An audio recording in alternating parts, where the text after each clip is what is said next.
Oh, that's my best friend. Welcome to Right Talk with Mike Lee. This is going to be a different kind of show tonight. Number one, the table's not here. Number two, my guest fell through. My guest was supposed to be Naomi Narvaez, who used to be she's a nice chairman nice. in Hayes. Mm-hmm. But she had something come up. I'm sure she'll make it to us later. And so I had to go to my bullpen, so to speak, call a couple of my acquaintances. I hesitate to say friends, because if I say friends, Kennard probably has something to say. But this is Karl Lentini to my immediate right, and to his right is Kennard Wright. I thought we were friends, actually. Oh, you did? I didn't know. Every time I say that, you jump on you. You just call, okay. And But I love you. I want to talk to Naomi about just a lot of things happening. I want to talk with you guys about the happenings. And I say quite a few things on Facebook, some of which Kennard agrees with. I don't know that you react to some stuff I said. But I guess the latest hot thing is the mass shooting that took place down there, not too far from San Antonio. Can I say one thing very quickly? I think it's just another continued part of Democratic meltdown. Trump's election has driven some people over the edge. Naomi, part of her part of her SD district includes that area. Really? Mm-hmm. Yeah, she talked about it today. I saw her online saying something about it. So that's probably why she canceled, unfortunately. Yeah, the only thing I know about the shooter is that he used a gun, and of course, Obama, I call him Obendover for a reason. I'm going to put that out there in a minute. It's coming out soon. But he had a comment, and everybody, it's the gun. I've never seen a gun. Of course, my friend Lofilm, you seen him on Facebook? No, but you mentioned him quite a lot. Yeah, he thinks a gun can go down the street and shoot itself. That's pretty much in science fiction. Which is shocking to me, because he's a hunter and a fisherman. With technology, eventually guns will be able to do that, I'm sure. Eventually. AI guns. Mm-hmm. But it's why do people do this is a question. That's the hard question that doesn't have an easy answer. What brings someone to this dark place where he wants to, shoot up a bunch of people he doesn't know and get himself killed in the process? That's a hard question, Well, as far as I can see, Democrats are in the lead in terms of mass murders. They had slavery. They got abortion. Okay. They had Las Vegas, probably Orlando, San Bernardino, Fort Hood. We don't count this for them, of course. Well, on the right, we had McVeigh, which they'll. Yeah, Oklahoma City. Nuts coming out, just deranged people coming of all persuasions. Yeah. We had that guy Dylan Hood, the fool in South Carolina. If you approach the problem solely from the standpoint of gun control, it's like like when you're saying, when you're being facetious, is that you cannot change the hearts of people based upon gun control. So I don't know, I'm not saying I know everything, but my take on it was, or any of it was, that you have to be vigilant, you have to be safe, you have to teach your kids right, you have to be mindful of your neighbors, but also you have to understand that you need to understand that there's a psychology and there's even a spiritual side to this, and those are the things that you cannot control, that you should address just as much in the context of what you have value in, what your faith is in. Because at the end of the day, these are people that have either mental issues. These are people that, everyone watches, I forget the show now, with the two brothers where they're chasing demons and stuff. This is stuff far bigger than just a matter of somebody having a gun. This is the violence, even this last guy committed against his wife and possibly his family. These are anything from domestic violence to some kind of psychosis, to maybe in some cases, some of these people may even be possessed by something that is not human, that is from a place called hell. The point is that you need to understand that when you see somebody engaging in something like mistreating a woman or sometimes a man, you should say something. In your family or within your whatever context, you need to be praying in the context of your faith in terms of safety, peace, and discernment. You need to be safe. So I'm sure at my church we'll be talking again about some safety issues, right? Right. In terms of there are people that are licensed to carry firearms, you can't carry it to church. All I'm saying is if you only look at it from the context of a gun, you may minimize damage, but you're not addressing the issues that underlie or cause these things. Can you carry in a church in the state of Texas? I know Unless they have prohibitory sign. They have supposed to have some kind of sign. by and large, I'm not. I know like you can put a sign up and basically, and it could sign up indicating people aren't allowed. But sign or not, what are you going to do physically? How are you prepared to stop that person? Like I know we have a sign up, so you can't bring it in. But literally, what are you going to do to stop that? Them if one person decides to bring it in. Well, that's what I'm saying. You have to be self-aware. Like where you're from in Ohio, where I'm from in Maryland, I don't remember where you're from, but if I'm walking down the street, I'm being mindful of what I'm doing. In the church yesterday, there are two people who got in the car and pursued the guy and were engaging him with firearms, and they may have one of them may have killed him. Well, you know what? I'm not saying I'm G.I. Joe, but what are you willing to do in whatever way you're willing or able to do it to make sure that you are proactive in your safety? Well, if you're in a church and they don't allow guns, there's not much you can do. If someone comes in and starts shooting, I think it's private property. I respect that. The rights of private property owners, they have the right to say no guns in here. But come on, it's a safety issue. If someone was shooting back sooner, I think it would have been stopped. Lives would have been saved. More lives. That's just the way it is. You can't get around that. Well, my thing is, you cannot guarantee it. Life is not guaranteed. Only God can give a guarantee. Man can't give a guarantee. In many ways, it's the luck of the draw. You have be in the wrong place at the wrong time. If you have faith, you have authority in terms of, at least in the Christian sense, you have authority through Jesus. But yes, you do need to be careful, and you have to be willing to step up to the extent you're willing to are able to physically or mentally. Because how many of us would have actually stepped up and pursued that guy? Or I'm just saying, just be careful, be safe.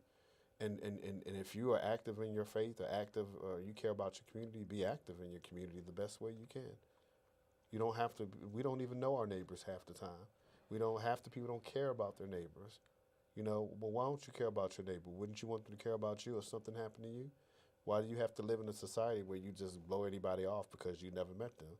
Why can't you actually care about people that you don't know, at least their safety? I mean, daggone, this is safety here. A lot of us don't even care. I walk out today. If you don't know me, they don't care nothing. They ain't worried about me at all. Let's see. Kennard, you're originally from Baltimore? You told me? Yeah. And Karl's a refugee from the People's Republic of California. He moved to the People's Republic of Travis County. Yeah.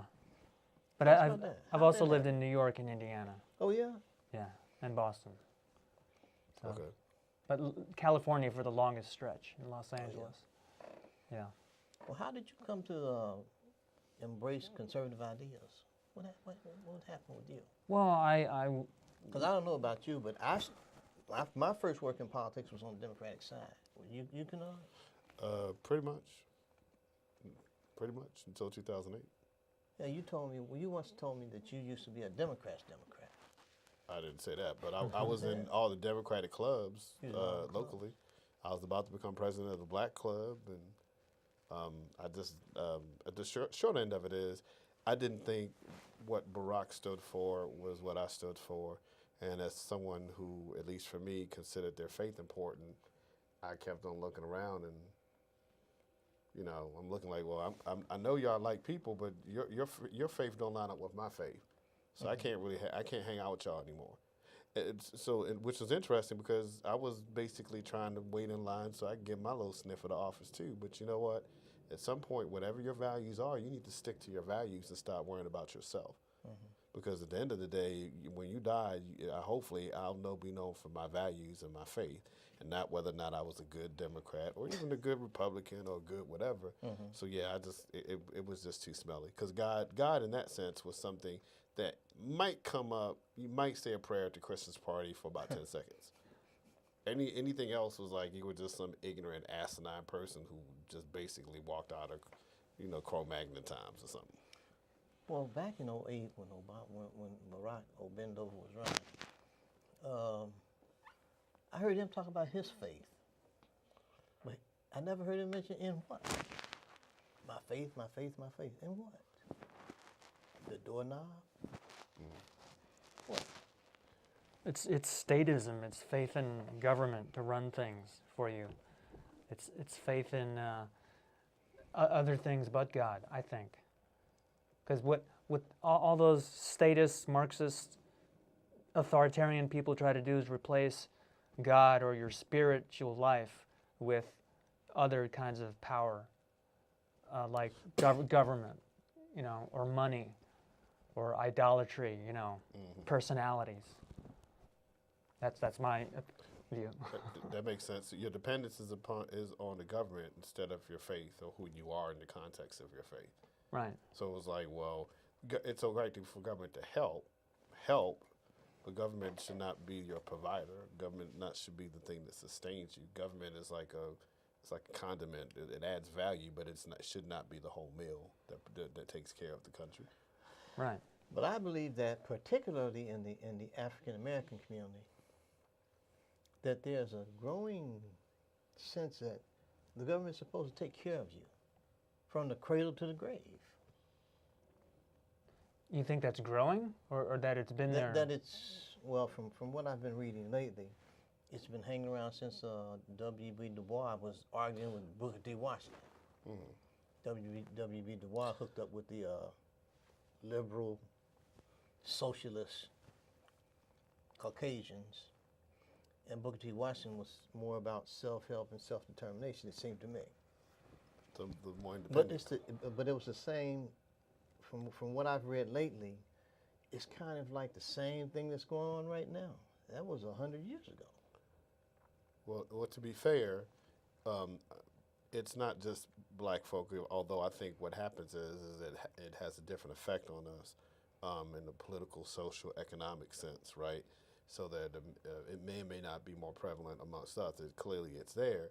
But I think if you step out of line with that kind of ideology, then that's where your issue is. So if you just question the independence, and I think a lot of people are probably more like myself or yourself, even my brother here, but you can't really say it. Most people won't stand up and say it because you know that if you say it, and we've said this on here several times, is that if you say it, you better be prepared to defend yourself or be castigated.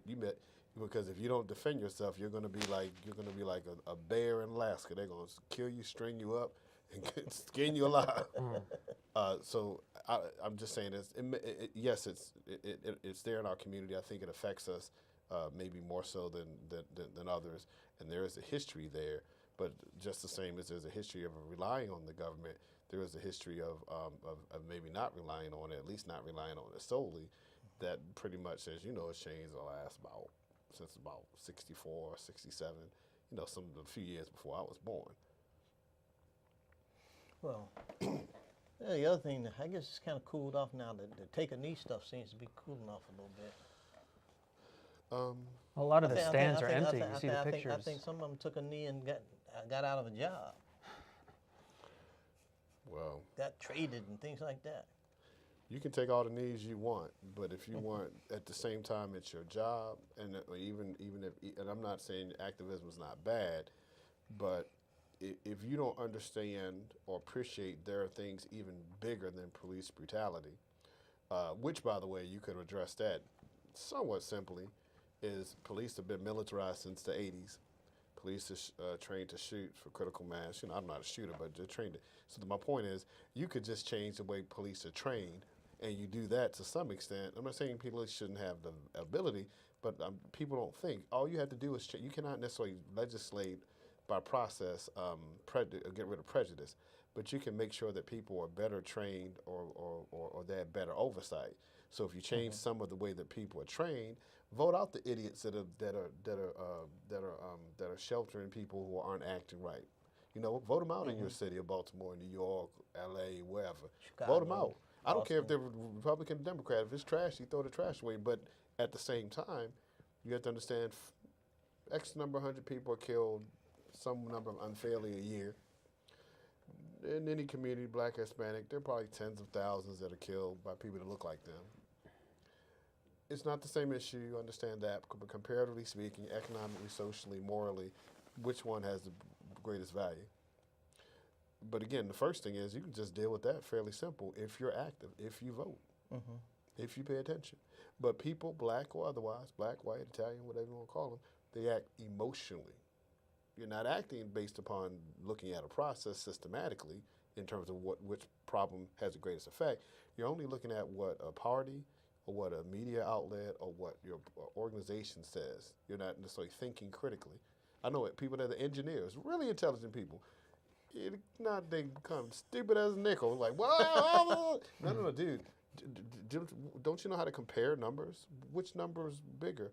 Or if a qualitative assessment, 500 people or people, families not having dads because they were shot or incarcerated. And sometimes we are in family incarcerated. That's historical. There's a prison, the farm system, all this. But the point is, like, be honest in your analysis. Black, white, or the other. Be honest in how you address the issue. And be responsible in regards to what part you play individually and collectively as a people in the problems that are affecting your community. That's called being an adult. There's a lot of not adult behavior. Because like you said, someone who's a football player, professional athlete, or a celebrity who has a spotlight on them can do good things or bad things depending on what they draw attention to. And people are talking about kneeling. Well, I guess they have a right to kneel if they want to express their freedom of speech. But what was the original issue you were talking about or you were upset about? Police brutality? That's lost. It's gone. It's like, well, once you start the fire, it's very hard to put that out. Now it's all about kneeling. Should they kneel? Should they stand? What should they do? Even though it may bring attention to the issue, and to some people it does not address any issue. So I can kneel. So it's just noise. Well, people, again, black, white, or whatever color, are going to go for what's, it's like a bandwagon effect. Houston won, we all Houston Nationals fans. Somebody take a knee, oh, yeah, I care about it. Oh, the city council in San Jose, half of them took a knee. Okay, what did they do to address the issues affecting your community? Tell me 5 things. In the last 10 to 20 years, what did they do that effectively addressed any issue facing your community? So they took a knee. So how in the world did taking a knee? Well, it brought symbolism. Well, yeah, okay, well, I watched Thor the other day. There were symbols all in that movie about from Marvel. But did you see me? I understand that's not a symbol that affects my life. My 16-year-old is not affected by that symbol. So you can take all the symbols, take the knee you want, but what are you taking a knee for?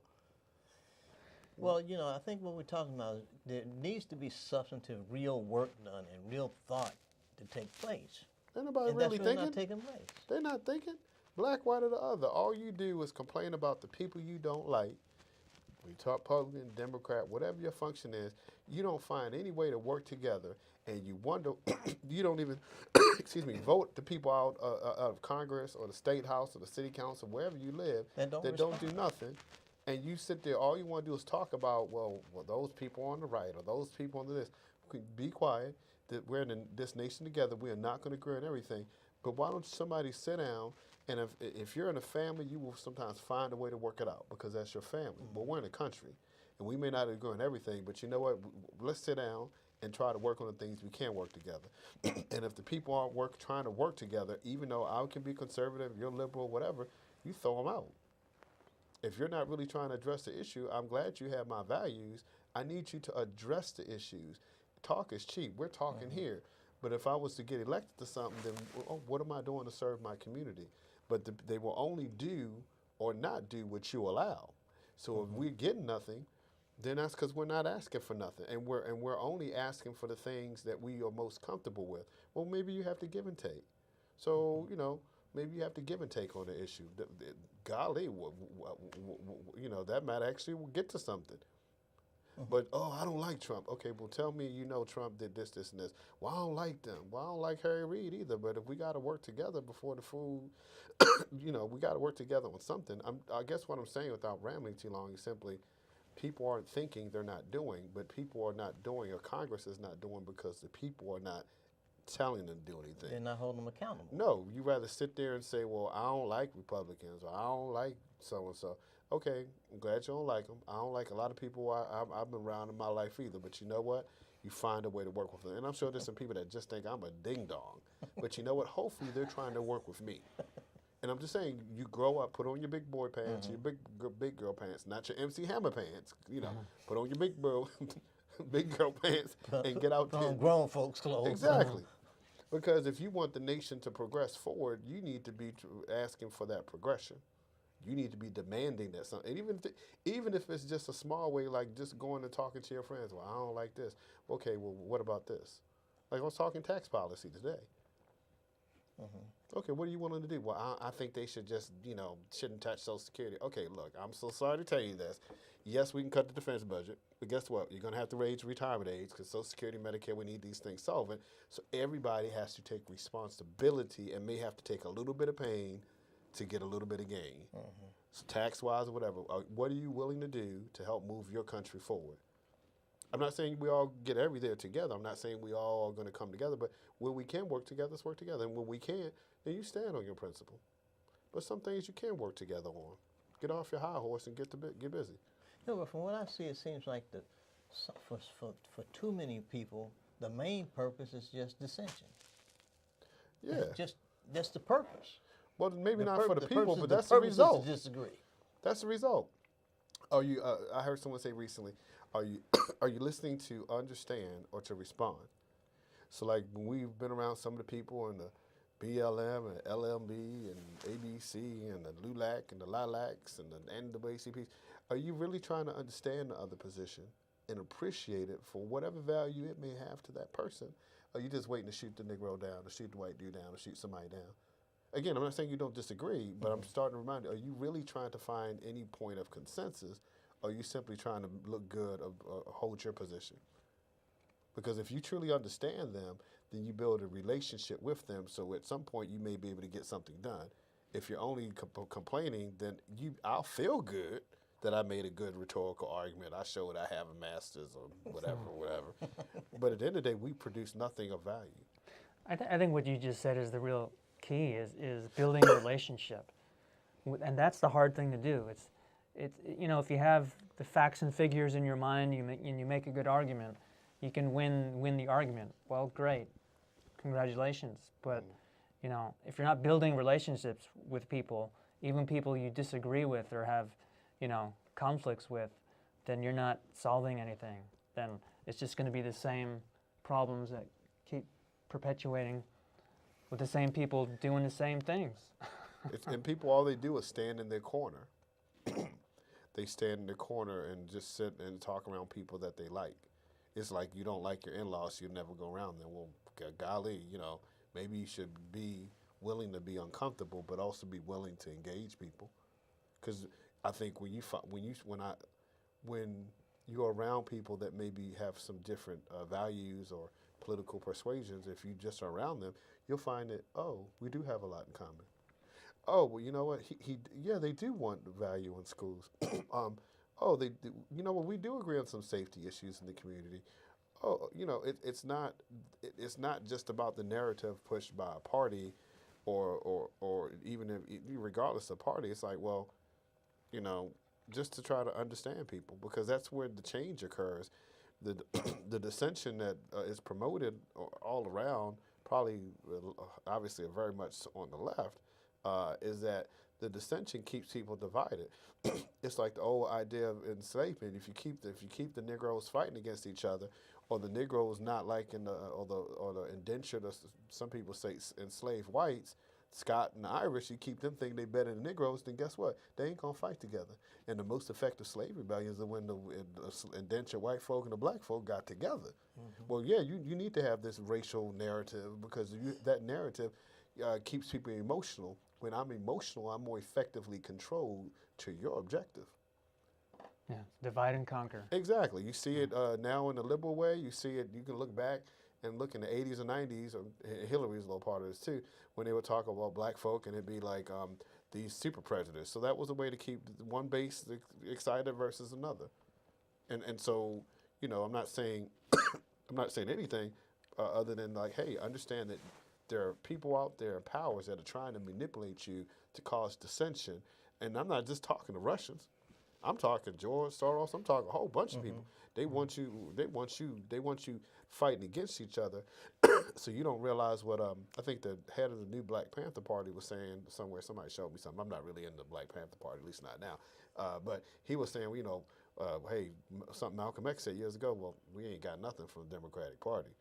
Well, if you're emotional over the police violence issue, well, you might not be thinking about, well, we ain't got enough of these people since 1967, and we still just run over here like this, like it's grandma. Well, okay, well, let's stop being emotional, black, white, whatever color.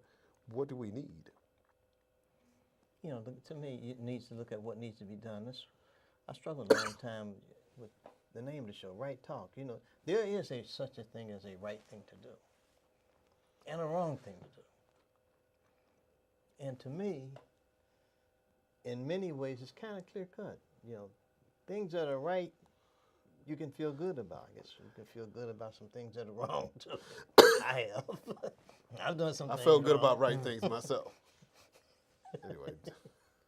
Well, you brought up the shooting that happened just yesterday in Sutherland Springs. Sutherland Springs, yeah. I think everybody's reaction to it was the same: horror, disbelief, shock, terrible, right? We all had the same human reaction to it. Right. So why can't we apply that, you know, unity, for lack of a better word, to understand it and you know, not take shots at each other? Tragedy seems to bring out the humanity in us, unfortunately. It seems to take tragedy to say, wait a minute, life is actually important. Life is actually cool. But it's like we keep having to remind ourselves of that feeling of unity that happens after a tragedy. You know, it's like we might be united for 5 minutes and then, because we just had the Las Vegas situation. Right. Now I know that when I lived in the Virgin Islands, in St. Thomas, I was in St. Thomas, in Virgin Islands, when Hugo hit, and when Hugo hit, it just wiped the place out, right? And it's like you got back to basics. Well, you need running water, you need this, you need that. And all the enmity and all that it's like disappeared like overnight. Because it got to be a survival thing. And that's what happens like when you had the hurricane that hit Houston and things like that. The flooding that hit Southeast Texas. It gets down to basic things. And you get away from all this enmity. But that goes back to what I said. This is a choice.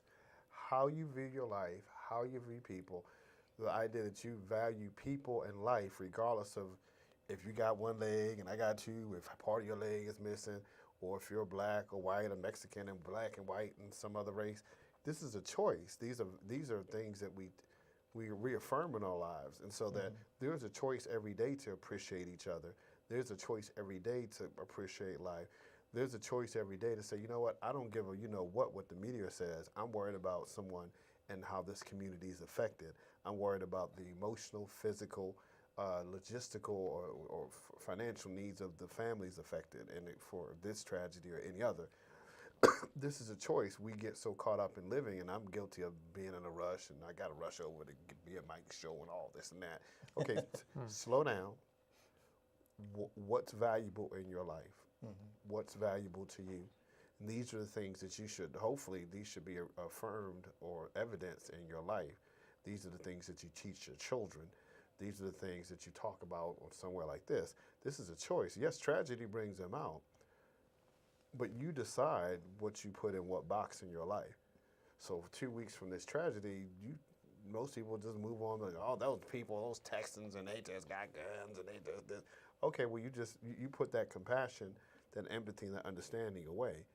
And it's not, you shouldn't go around, singing "We Are the World," "We Are the Children," "We Are," you don't sing the song. But there's a choice in terms of how you view life, in terms of the sanctity of life, the peace that is involved in life. Because if you, even on a very kind of spiritual, metaphysical way for some people, that peace comes from inside.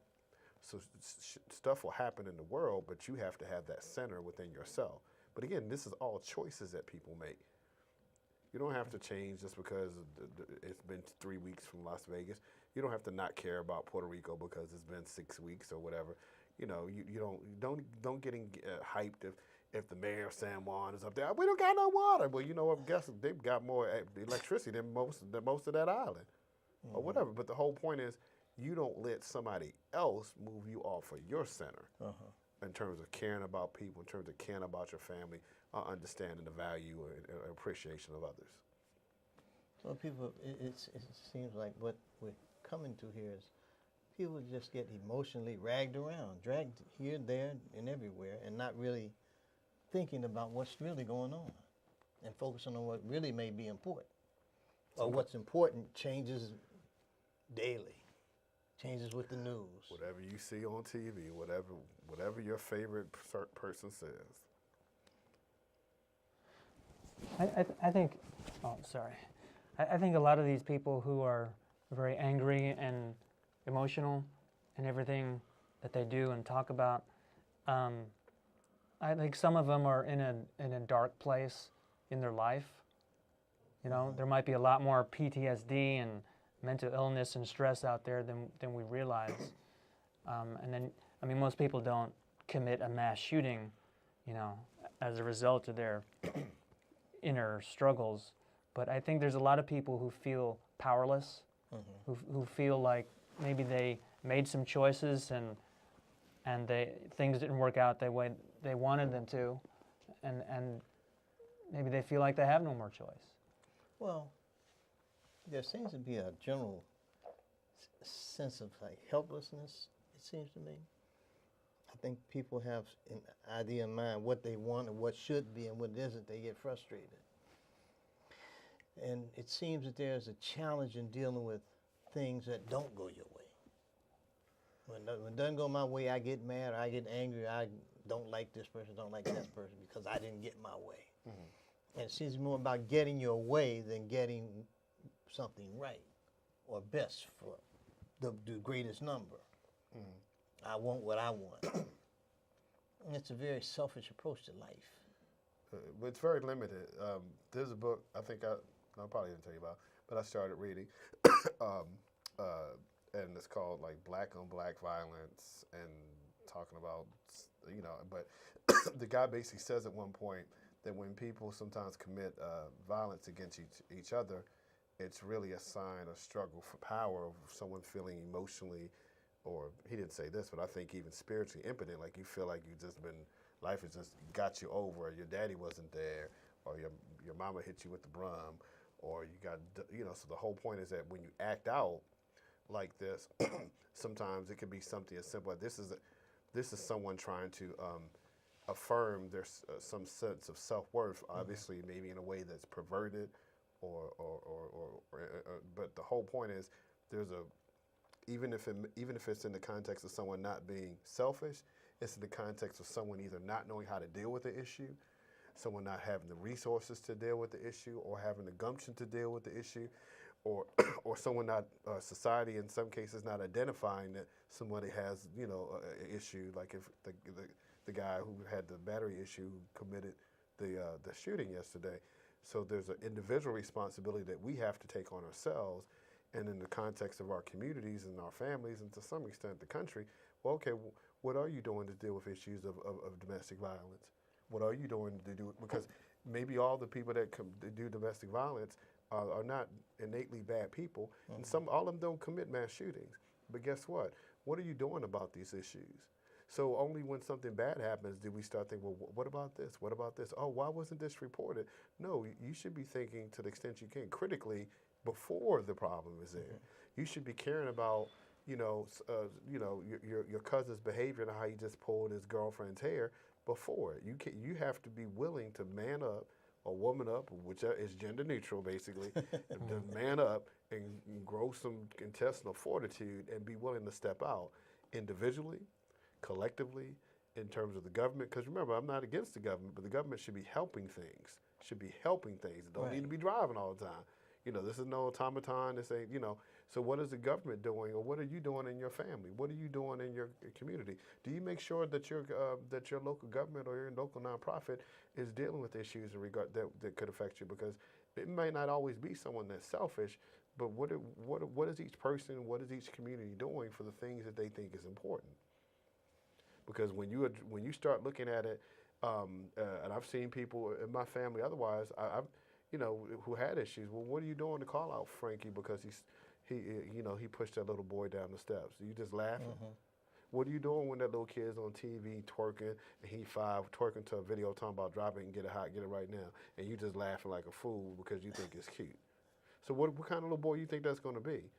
What kind of little boy you think that's going to be that's up there just basically like completely denigrating somebody or dancing to something that basically is something that generally little kids shouldn't hear? Well, what responsibility do you have for engaging in that kind of behavior in front of a kid or in front of people in public? So we need to check ourselves.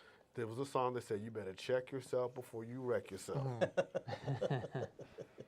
You good for song names and titles. You got to check yourself. So when you complain about violence, what did you do about the violence in your family? When you complain about domestic violence or something, what did you do that time that your ex tried to hit you in front of like your kids? When you have a problem with people dying in your city, and all you do is say it's those Republicans, they just want to shoot everybody. What you do? Did you go down to City Hall? Did you call somebody when that kid down your block got shot by somebody that looked just like him? Did you go volunteer somewhere? What did you do? And I'm not saying I've done everything. I'm just saying I try to help where I can. I'll try to help with the people around me. I'll try to encourage them. But what did you do? So if your only solution is to just sit and talk, like if we just sit and talk and we'll never go help nobody, then we're just rhetoricians. Everybody has to get degrees and just talking, because we don't waste the time. You think people enable bad behavior by not pointing it out or not addressing it, not standing up to it? Sometimes even in standing up to it could be something like maybe you can't step in and stop Frankie from getting beat up by his girlfriend, but maybe you could go and send $50 or write your congressman about the issues affecting domestic violence on men. You know what I mean? Maybe you don't even have that much money. Maybe you could just send a letter to your city council. Maybe you could volunteer at a shelter or something. I don't know. Maybe you have to determine what you're willing to do. But if anything's going to change in America, I'm at least smart enough to know whatever is going to change one way or another. You can't just be blaming Donald Trump. You can't just be blaming Congress. You can't just be blaming the guy who shot people, who was evil. But you have to look at yourself and say, what part do I play in this? What part do I play?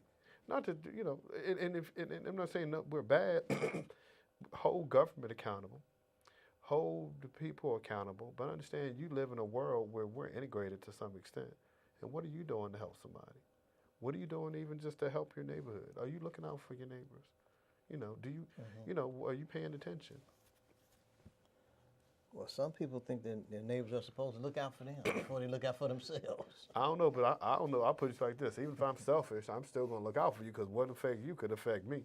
So if your house burned down and I live next door, if it's an apartment, well, it's not my house. Well, you idiot. Well, if he's got a gun, I had some neighbors, they were like the Clampets, like this couple, the Anglo couple, the Clampets. I'm going to shoot it. No, definitely don't. No, I'm being selfish. I'm 23, 24 somewhere. I don't know if they had a gun, but don't shoot them. Because I'm thinking these fools might shoot someone come through the ceiling. So, yeah, I was looking out for them because, hey, I didn't want them to fight, and I didn't want to be around. I didn't want nobody to have no problem. Spill over on you. Yeah. So you could be even selfish and still wind up doing something halfway decent. This is a choice about how you see your community. Are you going to see the community as something that, oh my goodness, they're going to shoot us? Or are you going to see the community as something, okay, we need to take care of this? It doesn't mean everybody goes out and forms vigilante parties and becomes some kind of sci-fi show. It just means, well, that actually, But it just means that what are you willing to do to realize you're a part of a society? And what are you willing to do to take responsibility for the place that you live, however big or small? However big or small. Like some of my neighbors, I was walking, somebody had just dropped trash. Well, it wasn't nothing big, nobody said. I picked it up, walked and put it in the trash can. What was my trash? I just bumped into it. I'm like, these asinine, lazy people. And it wasn't a lot of trash. But if you see something, what can you do to make it better? Are you willing to step out? If you're not, you're part of the, sometimes we're all part of the problem. Yeah. and we're all very selfish. Right. Well, they don't look like me. Okay, well, those black people, they just have a crack identity. Now, 20, 30 years later, we have an opioid crisis. I'm like, wait a minute. Black people are like, wait, we had one in the 80s. Nobody came to help us. Now we getting billions of dollars, deferred adjudication. And they're like, 1 + 1 = 2. So I don't know why they getting 3 and we ain't get 1. Well, okay, this is how things work. People sometimes are concerned about the things that affect what they consider their community. No, we're in a country. And when's the last time a country just had one ethnic group? Even China got more than one ethnic group. They don't want to say it, but they got more than one. So at what point do you realize that we are a community? Russia, too. Well, Russia, too. They got all kinds. They got black people over there. They don't like to talk about them, but... They sure don't. I noticed, I didn't know I was doing surfing. I was messing around the internet one night, and I thought about Pushkin. I didn't know Pushkin was black. Oh. Well, I think I read that somewhere. And he's the Russian equivalent of he's a poet, he was poet to laureate, right? He was to Russia as Shakespeare was to England. Yeah, he's a poet. I thought you. Yeah. I thought you were looking at my Facebook page. No, I was up one night to say, I just Googled Afro-Russian. And them guys came up in the picture with some police uniforms on, looked like me. I said, I hadn't seen this in all my life. I have a book that I've had for just a little bit of time called The Black Influence in Asia. Whether you're looking at India, I haven't got very far in it, but in terms of how people intermingle, how Africans went out and went to India, went to Cambodia, went to all, just basically went out. That's why the Aborigines got over there in Java. But we have these points that are commonalities. Right. You can look for the differences, and brother, you just got a little bit more or less melanin than me. I don't really know. I can't do nothing with you. You can look for the things that make you different, or the things that make you similar. So if you're willing to look beyond whatever your little problem is, and not in every case, in many cases, you can find some level of similarity or some sense of commonality. Even a liberal conservative, like, okay, well, I don't believe guns are really good. Okay, well, great. Have a great day. Or where can you come together on something? So be different. Understand differences are valuable. But at the same time, well, okay, you know what? You like basketball. I like basketball. This is a relationship on which we can build to get something done. This is so simple. You got to be stupid to mess it up.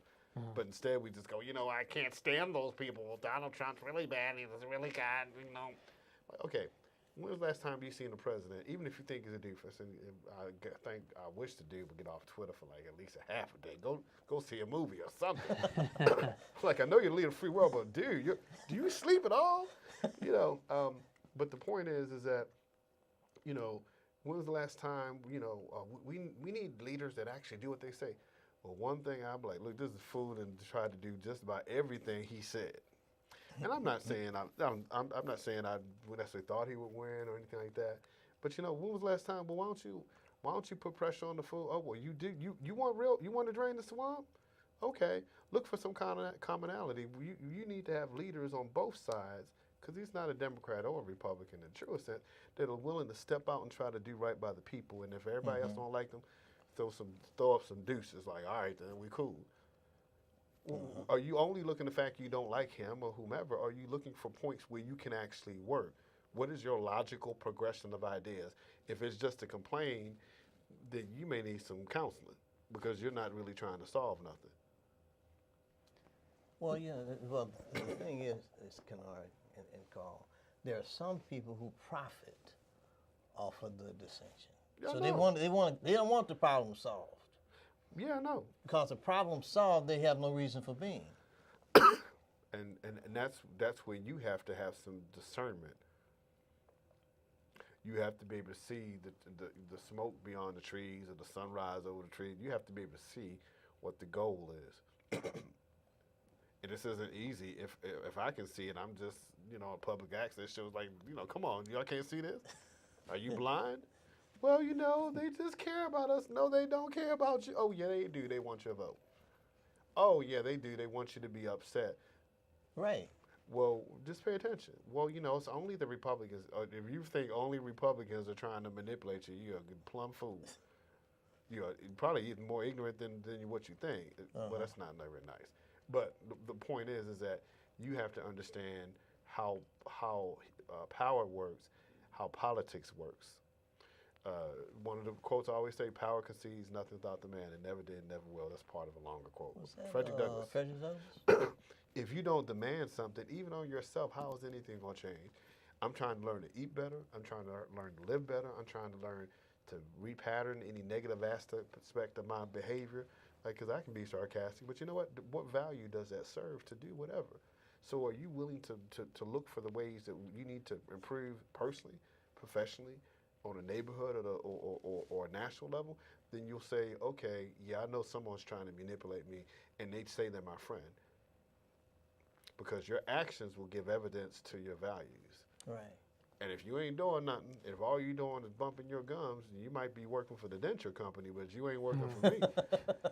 You better get some polygrip or something. You ain't doing nothing for me. Well, I love you. I love black people. You know, I love you. We care about your issues. Well, why for the last 20, 30 years you've been voting to just criminalize, basically lock people up that maybe had a slight,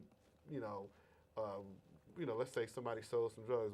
You voted for that, didn't you, to lock them up because they made one mistake? And so now you're like, well, we have an opioid crisis. You want to lock them up. I'm just saying, if you have an issue, you need to have discernment that just because Mike says he's my friend, I'm no Mike's my friend by his action. And if you never do nothing that indicates your faith or integrity, then I'm the fool, not you. Mm-hmm. And so we're blaming the other side when we don't recognize we've been manipulated often by the people who say they like us. Right. And as a black person, it's like, well, otherwise, I've got more help from folks look just like my brother here. I got only help from maybe one black person professionally. I got more help from someone that was ultra conservative, and that's my experience. Maybe everyone's experience is different, but the point is, don't assume that just because they come to your meeting or they look like you, that everybody's just your friend. Mm-hmm. Because whether you're looking at Africans in Africa, if you're looking at the Russians and the oligarchs and all that, what did they do? They put people in place to serve as their intermediaries to consolidate their power. And you can learn that in any damn history book. Mm-hmm. So you can't realize that this is the way these people operate now. Like, it really changed that much. Like, this ain't like I'm just making stuff up. It's not like I could give you it. This is simple stuff. But all you see is, well, I don't like them. Okay, well, okay, great. I don't like you either, but we need to work together. Well, that's the thing I talk about on Facebook about. It seems to me that, unfortunately, in the African American community, they want to be liked. Well, I want to be liked too, but that's not the most important thing. That's not the most important thing. No, I'd rather be respected than be liked. If Karl likes me, that's cool. If he doesn't, I don't care. I know, but there's a growth. When I was 20 or 30 something, I told my dad, I said, Daddy, I was 30 something, I don't know. I said, Daddy, I don't care if people don't like me at work. He said, oh my goodness, you said me that was one of the most important things. And I probably did at some point, but you know what? It's nice if you like me. I like if you like me. I'm glad if he likes me. But if you don't like me, my value comes from the inside. And so you don't even have to respect me. It's cool if you respect me. I would prefer to be respected as well. But if you just think I'm the most asinine person cracking jokes by talking politics and bringing all these then have a great day. God bless America. Call me. Well, you could like someone but not respect them, right? Yeah. I think you want to earn respect or lead by example. That's what I was always taught. But what you were saying about people who benefit off of dissension, who profit, I think a lot of that is the media, because media thrives on conflict. There's a fine line between the stories that you see on the evening news and television shows or movies. It's all stories, basically. It's all watch this, watch my show, want to draw you in. And conflict and bloodletting, I think, is what they're after. Mm.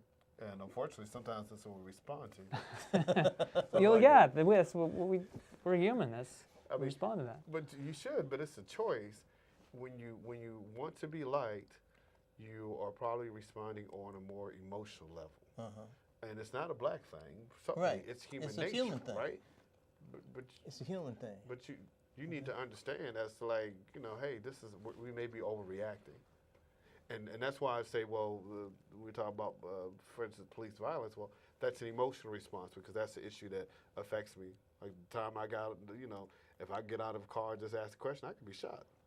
I didn't do nothing wrong. Well, you know what? That affects me emotionally. But I have to have some discernment as to that. I'm reacting to this from an emotional standpoint as much from an empirical or qualitative standpoint or whatever, is that we don't realize that we operate in this way. And to some extent, even what we're talking about now is what we like or dislike. Okay, well, at what point can you separate and understand that you have to separate it out? Well, this makes you feel uncomfortable. Yes, but is that what is needed? Most of us, politically, economically, socially, we do not want to be uncomfortable. And if you make somebody uncomfortable, they'd be willing to write you up, write somebody, walk out the room. No, well, sometimes you may need to be uncomfortable. Because if you're uncomfortable, you may be honest in your assessment and honest in how you address an issue. Doesn't mean you shouldn't need to have that all the time. But we're talking the violence, if we're talking about the issues in Congress, and we're talking about the Russians trying to influence the Democrats, Republicans having all these ads on Facebook, Twitter, and all this.